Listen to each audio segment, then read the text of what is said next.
Clint Eastwood kicked off Jimmy Kimmel's show after fiery Confrontation. The night was supposed to be a celebration, a tribute to a Hollywood icon whose legacy stretched across decades. At 94 years old, Clint Eastwood was promoting what he publicly called his final film, a deeply personal project titled Frontier Mercy, a story about justice, aging, and redemption in the unforgiving American West. The buzz around it was enormous. Critics whispered it might be his best work since Unforgiven. The Oscars were practically calling his name. As part of the press tour, Eastwood's team reluctantly agreed to have him appear on Jimmy Kimmel Live, a show Clint had turned down for years. He wasn't fond of late-night fluff, nor was he eager to become the butt of a modern comedian's joke. But this was different. This was his farewell. It was time to speak his truth. Backstage before the storm. The mood backstage was tense. Clint had arrived early as he always did, dressed in a simple charcoal suit and with a firm grip on his cane. He sat quietly in the green room sipping black coffee. His publicist, Lauren, briefed him again and again. Jimmy's team asked if you're okay talking about politics, she warned. Clint narrowed his eyes. I always am, but they better be ready for the answers. He wasn't joking. Over the years, Clint had earned a reputation for being unfiltered, never cruel, but never restrained either. Whether people agreed with him or not, they respected the man for never selling out, never playing by the script. The opening act. The show opened like any other, lights flashing, laughter echoing, Jimmy's monologue slicing through celebrity culture like a hot knife. He poked fun at the usual headlines, teased a few Hollywood scandals, and then casually dropped Clint's name. Our next guest is a true legend, though I hear he still thinks tick-tock is a sound a clock makes, Jimmy joked to mild laughter. Please, welcome Clint Eastwood. Clint walked out to roaring applause. The audience stood. Even Jimmy was visibly surprised at the outpouring of admiration. He extended a hand, but Clint simply nodded in acknowledgement, already settling into the guest chair. What followed started off calm. Nostalgic stories about the good, the bad, and the ugly. Gran Torino and his time directing $1 Million Baby. Jimmy cracked jokes. Clint grinned politely. But then the tone shifted the confrontation. So, Clint, Jimmy said, flipping through his cue cards, you've been known for your, let's say, classic views on America. Some would call them old-fashioned. How do you think they fit into today's woke culture? The room went still. Clint raised an eyebrow. Woke culture? He asked flatly. Jimmy laughed nervously. Yeah, you know, all the changes in how we talk about race, gender, politics.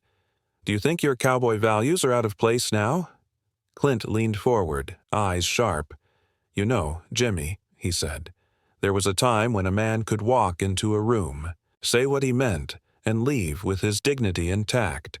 Now, you say the wrong word, and they tear you down. They cancel you, erase your legacy, tell you your experience no longer matters. That's not progress. That's cowardice dressed up as compassion, the audience murmured. Jimmy blinked. I mean, sure, he said, but isn't there something to be said for evolving? For listening? For checking privilege? Clint smirked. I've been listening. For 70 years, son. I fought in a war. I built a career from the ground up. I've directed more films than you've made jokes. Don't talk to me about privilege. The audience gasped. Jimmy forced a smile. All right, let's not get too serious. No, Clint interrupted, voice rising. You invited me here. You wanted the legend, but you didn't want to hear what a legend actually has to say. You wanted a meme, a soundbite. Jimmy tried to shift gears.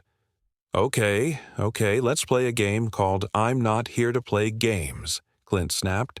I came to talk about Frontier Mercy, a film about pain, about consequences, about the cost of staying silent when truth matters most. But you're not interested in that, are you? You're interested in clicks. By now, the audience was stunned. Some clapped, some booed. The director of the show could be heard whispering into the headset, asking if they should cut to commercial. security stepping in. Jimmy looked visibly flustered. "Look, Clint, we respect you." "Then respect what I came here to do," Clint said. "Or don't invite me." Jimmy stood up. "Okay, we're going to take a quick break." But Clint was already rising. "Don't bother." And just like that, Clint Eastwood walked off the stage. No cue from producers, no cut to commercial, just the echo of his shoes across the studio floor. Security approached, but Clint waved them off. "I'm not your problem," he said calmly. "Your problem is pretending to care about voices like mine, when all you want is a controversy." Math. The footage was never aired in full. ABC released a heavily edited version of the interview with most of the confrontation cut. But someone, an intern perhaps, leaked the raw feed online and it exploded. The clip went viral. Clint Eastwood trended for days. Opinion was split. Some called him a dinosaur, clinging to outdated ideals. Others hailed him as a truth-teller, refusing to bend to Hollywood's ever-changing morality. Jimmy Kimmel's show faced backlash for allegedly provoking the guest. He later addressed the incident, saying, "We love Clint. We just didn't expect that. Clint." Clint, on the other hand, gave no further interviews. He returned to Carmel, California, where he spent his days quietly. He never commented on the viral clip, nor did he apologize. Legacy. Months later, Frontier Mercy was released. It became a box office sensation and a critical masterpiece. The Academy nominated it for 6 Oscars. In his acceptance speech for Best Director, Clint said only this: "Truth doesn't age, and neither does courage." And with that, he walked off the stage just like he did on that unforgettable night. The night, Clint Eastwood reminded everyone that in a world of sound bites and staged laughter, there's still power in saying exactly what you mean. The night after the confrontation, Clint Eastwood sat in his modest study, surrounded by memories. Framed photos lined the shelves, moments frozen in time. A young Clint on horseback. A candid snapshot from the Dirty Harry said. A handwritten note from Nelson Mandela after Invictus. He wasn't watching the news. He didn't need to.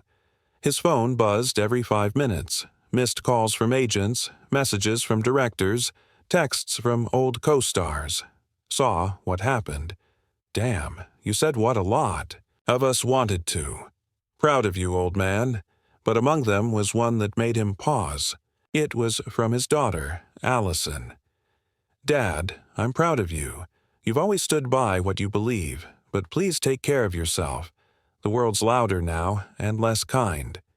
He read that message 3 times before turning off the phone completely. Hollywood reacts. The entertainment world didn't take long to react. The next day, The View opened with the topic. Whoopi Goldberg defended Clint's honesty while others on the panel criticized his tone. You can't just boulder your way through a conversation anymore. One co-host said, "You have to." Listen. Howard Stern, however, went the other way. He's Clint freaking Eastwood. If he wants to drop truth bombs, let him. This is the guy who stared down the whole Western genre and changed it. Social media was a war zone. Year's Team Clint trended alongside Jimmy Kimmel Confrontation. Some argued Clint had embarrassed himself. Others said Jimmy had ambushed an elder with thinly veiled mockery. But the real shock came when a leaked internal memo from the Jimmy Kimmel Live production team surfaced. The email, allegedly from one of the show's executive producers, revealed that they had deliberately planned to poke the bear, hoping to go viral by triggering an edgy moment with the aging actor. That memo changed everything. Suddenly, sympathy shifted. People who had mocked Clint began to question the ethics behind modern media. Were these interviews really about celebrating artists or just mining them for drama? An unexpected ally. A few days later, someone unexpected reached out. Bradley Cooper, who had worked with Clint on American Sniper. He invited Clint to a private dinner in Malibu. "I've been thinking about that night," Bradley said, pouring a glass of wine. "They wanted to make a moment out of you." But they forgot. You've lived through real moments. War, fame, heartbreak, fatherhood. They can't script a man like you. Clint chuckled. They tried. Bradley leaned in. You know what you should do? Make a documentary about legacy, about what the media has become, about the price of honesty. Let them see the other side, your side. Clint looked at him, eyes narrowed. And just like that, a new project was born. The redemption film. 6 months. Later, Mercy for the Outspoken premiered at the Telluride Film Festival, directed by Clint Eastwood. It was a raw, unfiltered documentary that used interviews, archival footage, and behind-the-scenes insights to show the gap between modern celebrity culture and the values of past generations. He didn't attack anyone, not even Jimmy. Instead, he asked questions, quiet, piercing questions. When did we start punishing people for growing old? When did listening become weakness? And when did we stop allowing space for discomfort, the place where real conversation lives? Critics called it haunting, stunning, a master's final lesson to a world drowning in noise. The film was nominated for a Peabody Award. It was screened at universities. Even Jimmy Kimmel, during a rare moment of humility, acknowledged the film in a monologue. Clint Eastwood may have walked off my show, but he walked into something bigger, a conversation we all needed to have. A quiet goodbye. In the spring of the following year, Clint Eastwood announced his retirement from public life. No big press conference, no farewell tour, just a letter posted to his official website. I've told the stories I needed to tell.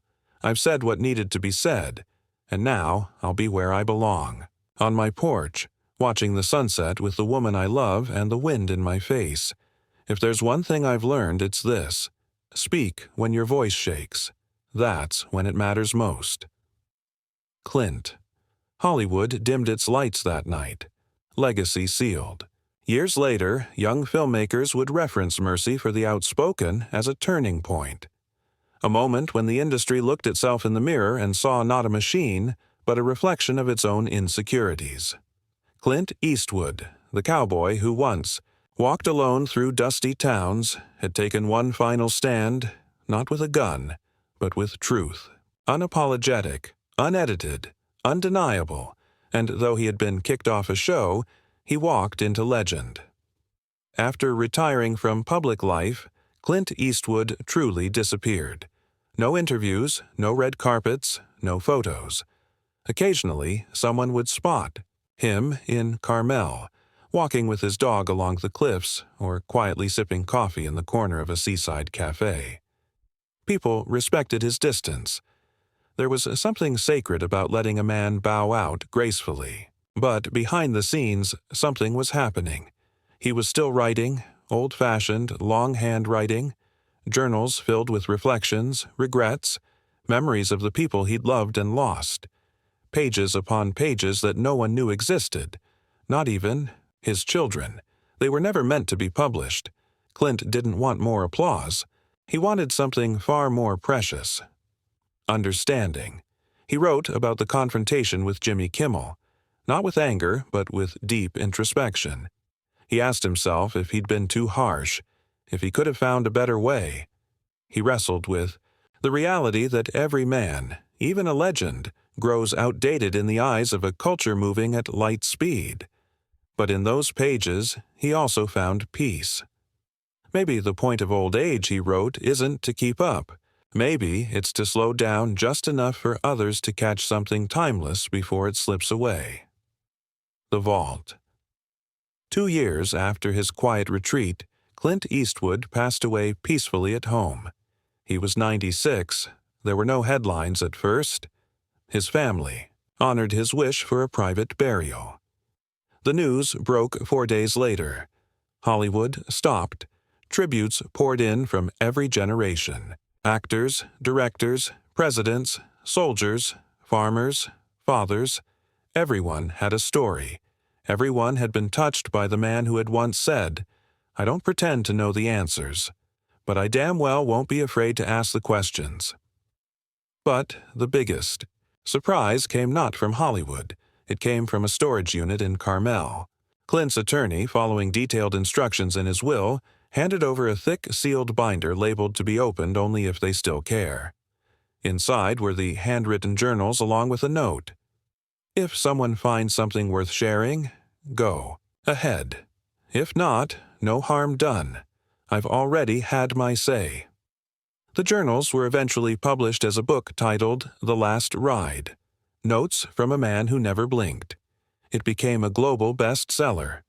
But the final entry in the book is what left readers in tears. The twist, a letter to Jimmy. Tucked into the final pages was a sealed letter addressed to one man, Jimmy Kimmel. It read, "Jimmy, you were right about one thing. The world has changed. But maybe I was right too. Maybe we've lost something in that rush. I didn't walk off your show because I was angry. I walked off because I knew the conversation we both wanted wasn't possible on a stage surrounded by laughter signs and commercial breaks. We needed a fire pit and no cameras. We needed silence between words. But you're a smart man. You're trying to keep people laughing in a world that hurts. That's not weakness. That's a different kind of courage. So here's my ask. When you're old, when the lights are fading and your own jokes start to echo back with the weight of years, remember that moment we shared, and maybe then you'll understand why I stood up and walked away." Clint. Kimmel read the letter live during a special tribute episode. By the end, his voice cracked. He looked directly into the camera and said, "Clint, I get it now. I really do. Thank you." The cowboy rides on. In the years that followed, Clint Eastwood's legacy became more than just about films. His journals were studied in universities. His quote, "Speak when your voice shakes," was etched on classroom walls, veteran memorials, and protest signs around the world. And in Carmel, on a cliff overlooking the Pacific Ocean, the town erected a quiet statue not of Clint holding a gun, but simply standing tall, hat in hand, gazing toward the horizon. At its base, a single word: true. 10 years after Clint Eastwood's passing, the world had changed again. Hollywood had become unrecognizable. Studios powered by AI turned out hyper-polished blockbusters. Interviews were holographic. Social media, once a chaotic flood, had collapsed under the weight of its own noise, replaced by quieter, more intentional spaces. But amid the progress, a quiet movement had started. Young filmmakers, disillusioned by algorithms and empty spectacle, began creating stripped-down films, character-driven, morally complex, slow-burning. They called themselves the Eastwood Circle. Their symbol, a single cowboy boot resting beside a typewriter. In schools, students studied Gran Torino and Million Dollar Baby, not just for their craft, but for their courage. How they said something real in a world obsessed with pretending. Professors often assigned essays on the Kimmel Confrontation, not as a scandal, but as a turning point in American culture. Clint's face, weathered, honest, unmistakable, became a symbol of resistance. Not political, not aggressive, human. One final scene. In a quiet home in Texas, a young boy, maybe 12, sat beside his grandfather on an old leather couch. They were watching the good, the bad, and the ugly. The boy, glued to the screen, finally asked, "Grandpa, was he real? I mean, like, actually, like that in real life?" The old man smiled. "Oh, he was more than that, kid. He was real when everything else turned fake." Then he reached into a drawer and pulled out a worn paperback, The Last Ride. The boy opened it carefully. On the inside cover was that same quote, "Speak when your voice shakes." The boy read it, paused, and whispered, "I think I get it." Outside, the wind howled softly across the Texas plains, the kind of wind that carried stories for those who still listened, a legend's echo.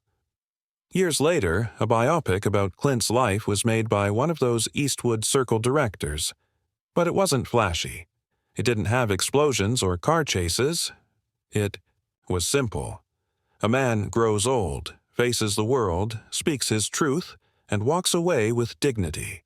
The final scene, a recreation of that walk off the Kimmel stage. Only this time, no audience sound, no camera flashes, just silence. Clint walks out of frame and disappears into shadow. Then black screen. A single line fades in. You don't need to be loud to be heard. Legacy etched in stone. At the Academy Museum in Los Angeles, there's now a special wing, the Storyteller's Hall.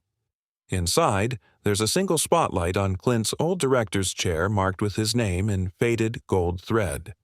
Next to it, a video plays on loop. Not a scene.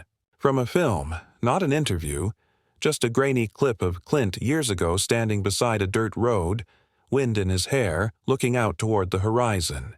He turns to the camera, smirks faintly, and says, "We all ride off someday. Just make sure the tracks you leave behind are worth following." Then the screen fades to black. The audience never claps. They just sit in silence, listening, thinking, remembering. 5 years after his journals were published, a mysterious envelope was delivered to the Carmel City Hall. No name, no return address. Inside was a simple handwritten note. "Return me to where the journey began." Attached was a small, tin box weathered with time. Inside the box, a harmonica, an old sheriff's badge, a faded script with notes scribbled in red ink, and a single bullet casing from a film set no one could identify. The city council voted unanimously. They held a small private ceremony on the edge of the cliffs where Clint used to walk. No cameras, no press, just a few locals, a soft wind, and the distant cry of gulls. They buried the box under a lone tree, and on the trunk, someone carved for the man who never needed to shout. The final fade.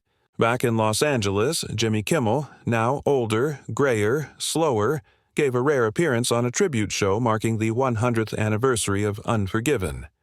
As he stood in front of a silent crowd, he held up Clint's letter once more. This time, he didn't read it. He just looked at the camera and said, "Sometimes the best punchline is a pause." Then he stepped back and the screen behind him lit up with nothing but a still image of Clint. He wasn't holding a gun. He wasn't riding a horse. He was simply smiling softly, almost peacefully, and in that moment, the audience didn't clap. They just stood up, some with tears in their eyes, some with hands over their hearts, all of them remembering. The last ride final narration. Every generation gets a few voices who stand out in the storm. Some scream, some shine, some fight. But Clint Eastwood, he did something different. He listened first. He waited. And when he finally spoke, the world leaned in. He wasn't perfect. He never tried to be. But he was real. And that, in the end, may be the rarest role of all. So, when the lights dim, and the crowd thins out, and the credits roll, remember the cowboy who didn't chase the applause? He tipped his hat and rode off, not into the sunset, but into something deeper. Legacy.